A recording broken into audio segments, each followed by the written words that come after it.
आज दिल में अथाह पीड़ा है। पीड़ा इस वजह से है कि हम भी किसान पुत्र हैं, दिल दर्द से कराह रहा है। आज हम आपको इस वीडियो में वो महत्वपूर्ण जानकारी देंगे जिससे आपको पता चलेगा कि आपके वोट की कीमत क्या है और इन नेताओं की जो सत्ता के सिंहासन पर सत्ता की टोपी पहनकर, सत्ता की वर्दी पहनकर आपकी सेवा करने का झूठा आश्वासन तो देते हैं, लेकिन ये कैसे ऐन वक्त पर के आंख, कान, नाक, मुंह सब कुछ काम करना बंद कर देते हैं, यह आपको बेहद महत्वपूर्ण जानकारी इसमें मिलेगी। आज हमें बेहद गुस्सा भी है। गुस्सा की वजह यह है कि वास्तव में अगर जिस तरह से हम अपनी जिम्मेदारी पूर्वक मतदान कर और सरकार बनाते हैं, क्या उसी जिम्मेदारी पूर्वक वो नेता जिनको हम वोट देकर सिंहासन पर बिठाते हैं वो भी अपना काम करते हैं? क्या वो भी ऐन वक्त पर हमारे उस दुख सुख का साथी बनते हैं? आज मैं एक खबर पढ़ रहा था, मध्य प्रदेश के बिंद और बिंद के रीवा जिले के करहिया मंडी में सैकड़ों उन किसानों पर लाठीचार्ज सरकार द्वारा किया गया। लाठीचार्ज इस वजह से किया गया कि वो किसान 48 घंटे से खाद की लाइन में, खाद की कतार में खड़े थे, खाद लेने के लिए खड़े थे, क्योंकि किसान पुत्र है और किसान पुत्र है, खेत में खाद नहीं डालेगा तो खाएगा क्या, अपने बच्चों को क्या खिलाएगा। इसलिए वो लोग 48 घंटे, 72 घंटे, 2 3 दिन से कतार में खड़े हैं। धूप हो, बरसात हो, बिजली कड़कती हो, कोई नीचे से जानवर आकर डस ले, बच्चों को लेकर, परिवार को लेकर खाद की कतार में खड़े हैं, क्योंकि उनके खाते में अच्छी खासी मोटी सैलरी नहीं आती है, उनके घरों में एसी नहीं लगी है, वो सिर्फ उसी जमीन और उसी खेत और उसी खेती पर आधारित हैं जिसके लिए वो खाद लेने पहुंचे हैं। लेकिन दुर्भाग्यपूर्ण उन नेताओं का जिनकी आंखें फूट गई हैं, जिनके कान सुनना बंद कर दिए हैं, जिन्होंने कहा तो था कि हम आपके सुख दुख का साथी बनेंगे, आपके हर उस वक्त में खड़े रहेंगे, लेकिन जरूरत जब पड़ी तो वो सब अपनी आंख, कान, नाक, मुंह सब कुछ बंद कर, एसी चालू कर और बंगले में खर्राटे दे रहे हैं। खर्राटे अगर नहीं देते तो फिर जनता और किसान का दर्द उनके दिल में भी होता, जैसा दर्द आज हमारे दिल में हो रहा है। वास्तव में खाद की कीमत बहुत कम है, लेकिन उससे भी कम उन किसानों की कीमत है, कौड़ियों की दाम है उन किसानों की, जिन किसानों ने मताधिकार का प्रयोग कर इन नेताओं के सत्ता के सिंहासन पर बिठाया है। इन नेताओं को यह पता है कि किस वार्ड में हमारे कितने वोटर हैं। इन नेताओं को यह भी पता है कि किस वार्ड में कौन सा शख्स हमें मतदान नहीं करेगा। इनको यह भी पता है कि किस वार्ड में कितने मतदान के पोलिंग बूथ लगाने हैं, कितने बूथ मेंबर लगाने हैं, ताकि हम सिंहासन पर विराजमान हो सके। लेकिन इन नेताओं को इसका कैलकुलेशन नहीं है कि हमारे क्षेत्र में कितने किसान हैं।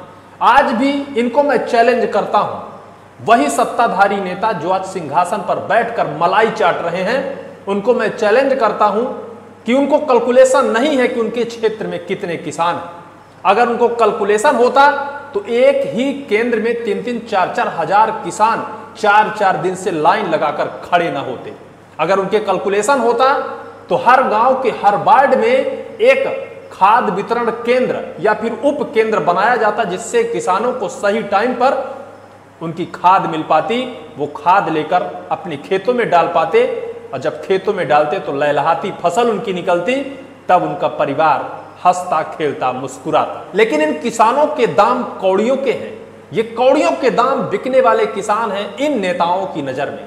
वोट लेना बेहद आसान है, वोट लेकर उच्च सिंहासन पर बैठना भी बेहद आसान है, झूठ बोलना भी बेहद आसान है।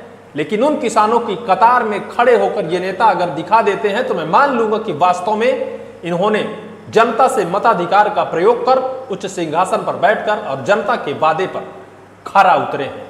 एक दिन, एक घंटे उस कतार में खड़ा होकर देखिए, जिस कतार में हजारों, सैकड़ों लोग अपने परिवार के साथ, छोटे छोटे नन्हे मुन्ने बच्चों के साथ 1-1, 2 दिन से कतार में खड़े हैं, लेकिन अंत में उनको खाद नहीं मिल पाती है।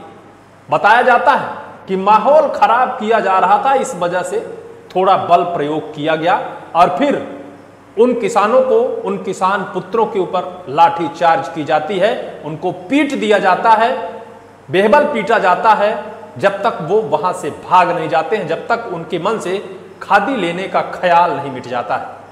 भैया मैं तो कहता हूं कि किसान कौड़ियों के दाम बिकने वाला इंसान है। किसान और गरीब मजबूर इस दुनिया का कीड़ा मकोड़ा है, इस वजह से कि उसकी कोई औकात नहीं, कोई बिसात नहीं, कुछ भी वो नहीं ले सकता है, वो अपने अधिकार को नहीं मांग सकता है। उससे भले चाहे ये नेता चिकनी चुपड़ी और चापलूसी कर वोट समेट ले जाएं और 5 सालों तक वापस आकर अपना मुंह ना दिखाएं, लेकिन वही किसान जब अपने अधिकार की बात आती है तो क्या वो नेता कभी आपको दिखते हैं? हम मध्य प्रदेश के सीधी और रीवा 2 जिले की बात करते हैं। मध्य प्रदेश के मुख्यमंत्री मोहन यादव ने भी स्वीकार किया है कि सीधी और रीवा जिले के कलेक्टर सही तरीके से खाद वितरण करने में सक्षम नहीं है, वो खाद वितरण सही तरीके से नहीं कर पा रहे हैं, उनके बस की बात नहीं है। खाद सही तरीके से सीधी और रीवा में नहीं बटी है, जिसकी वजह से ये हालात पैदा हुए हैं। इस पूरे वाक्य को लेकर मध्य प्रदेश के मुख्यमंत्री भी बेहद नाराज हुए हैं। इसको लेकर हम मध्य प्रदेश के मुख्यमंत्री मोहन यादव जी को सैल्यूट करना चाहते हैं कि आपके दिल में दर्द तो आया किसानों को लेकर। यहां तो ऐसे सत्ता के नशे में चूर सिंहासन पर बैठे नेता हैं कि कुर्सी इनको बड़ी चाहिए, कुर्सी इनको ऊंची चाहिए। ये गरीब किसान मजबूर बेसहाय इंसान को ना तो देखना चाहते हैं, ना उसकी समस्या सुनना चाहते हैं। हम रीवा की अगर बात करें तो रीवा में मध्य प्रदेश के डिप्टी सीएम राजेंद्र शुक्ल का गृहगढ़ है, और उस गढ़ के हालात क्या हुए हैं क्या आपको पता है?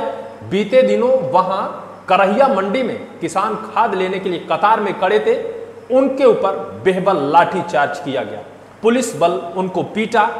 बाद में यह पूरा जब मामला वायरल हुआ, पूरा मामला जब प्रदेश सरकार के संज्ञान में आया तो कहा गया कि थोड़ा बल प्रयोग किया गया है, वहां असहज की स्थिति पैदा हो गई थी, कुछ असामाजिक तत्व वहां परेशान कर रहे थे।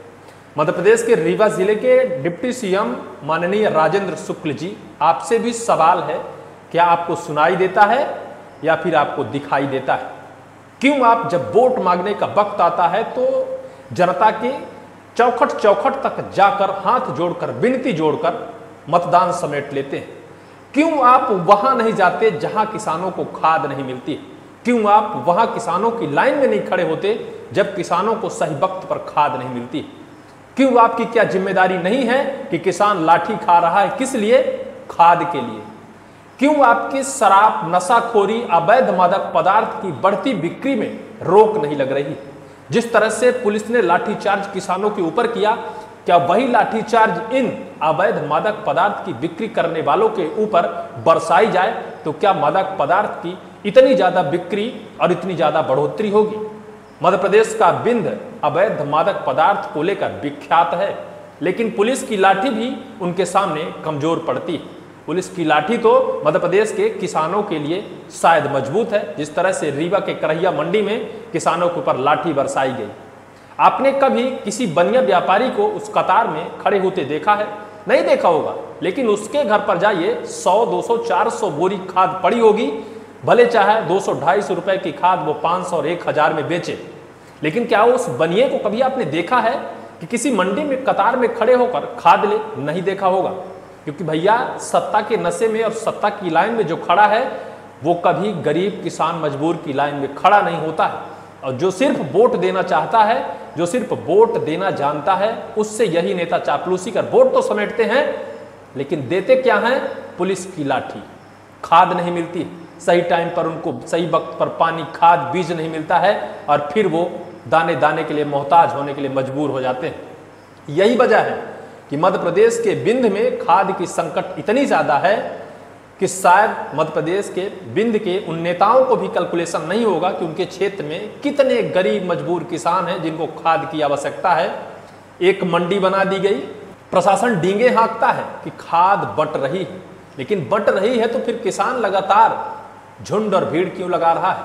वास्तविकता तो ये है कि पूरे जिले में आप 1, 2, 3, 4 मंडियों में खाद पहुंचा देते हैं। अगर ऐसी परिस्थिति पैदा होती है तो फिर क्यों ना हर वार्ड में खाद वितरण केंद्र एक बनाया जाए, एक प्राइवेट सेक्टर का आदमी बैठाया जाए और हर घरों में खाद पहुंचाई जाए। क्यों ना उस मतदाता पोलिंग बूथ की तरह लोगों को लाइन में लगाकर केंद्रीय सुरक्षा बल की तैनाती के तहत सबको खाद वितरण की जाए।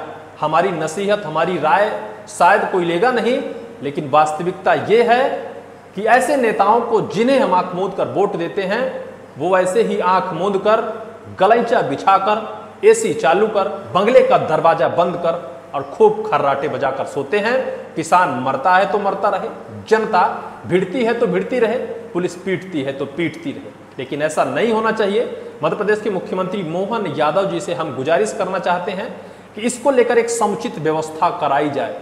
हालांकि मुख्यमंत्री मोहन यादव जी ने रीवा जिले के कलेक्टर को फटकार लगाई है। उन्होंने कहा है कि आप सही तरीके से खाद वितरण नहीं करवा पा रहे हैं। हो सकता है कि रीवा कलेक्टर का पत्ता भी साफ हो जाए, वहां से उनका कहीं अदर जगह पर स्थानांतरण किया जाए। लेकिन अब ये तो आने वाले वक्त पर ही देखना होगा। लेकिन खाद की संकट को लेकर आप क्या कहना चाहते हैं, कमेंट सेक्शन पर कमेंट जरूर करिएगा।